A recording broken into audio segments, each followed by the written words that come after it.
If you're anything like me, you try to find the sweet spot between practical and what could pass for authentic in HEMA gear, which is probably not a lot of people, but hey. At the very beginning I got the cheapest and also ugliest gloves you could find. I was looking for articulated fingers and just took the least expensive ones. They're very uncomfortable, even to just wear, but also look at this, how obnoxious. I don't like visible brands.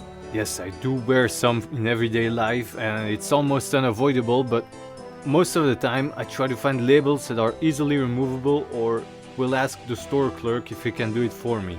This strap is just big and useless.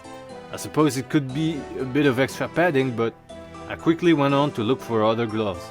These custom Brigandine mid-14th century gauntlets from steelmastery.com. You can choose how they're made, meaning color, thickness of metal, shape of the finger plates. In the examples they show fingers only covered in leather, yet the description says they can be used in HEMA. I guess anything can if you're brave enough. I opted for the sewn-in gloves, which added 45 euros, black of course. Can't choose the rivets.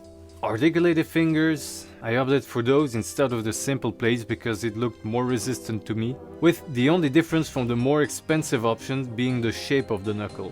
480 for a pyramid knuckle seems a bit excessive. Normal satin polish, because the price was already adding up to 550, didn't need any extra cost. I mean, the shipping cost will bump that up closer to 600 euros anyway. After that, you're not done paying unless you live in Ukraine. Getting it through customs will cost you almost as much as the gauntlets themselves, which is out of Steel Mastery's control, but still, an unwelcome surprise if you're expecting something reasonable. Obviously, some of the negatives from the previous gloves still remain, like the thumb being kind of exposed, but it's not as ugly and was immediately comfortable to wear even before breaking them in. There appear to be two plates on the top part. I did some sparring, didn't even go hard, perhaps a bit more intense than casual, and dented both the top and the thumb. Yeah, I felt it, but it didn't even hurt or blister, so yeah. I was really surprised by this hole in the pinky knuckle. Couldn't tell you exactly how that happened, but I must have gotten hit there. It's strange damage for sure. Certainly doesn't inspire confidence. Maybe titanium would have been more resistant, but damn, that's 300 euros more expensive.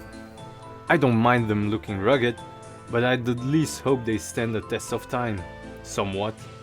Which, by the way they're going, doesn't seem very likely, considering this is from under a year of use. Obviously, for the best protection, I'd recommend the lobster gloves.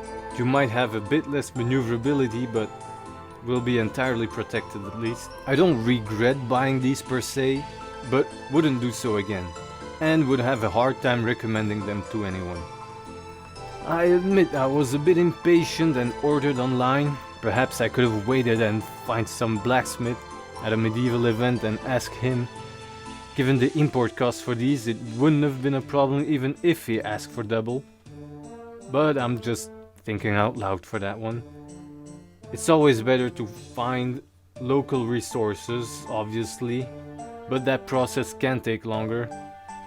Anyways, thanks for watching and be sure to stick around for more. Comment if there's anything else you'd like me to try out in battle or otherwise.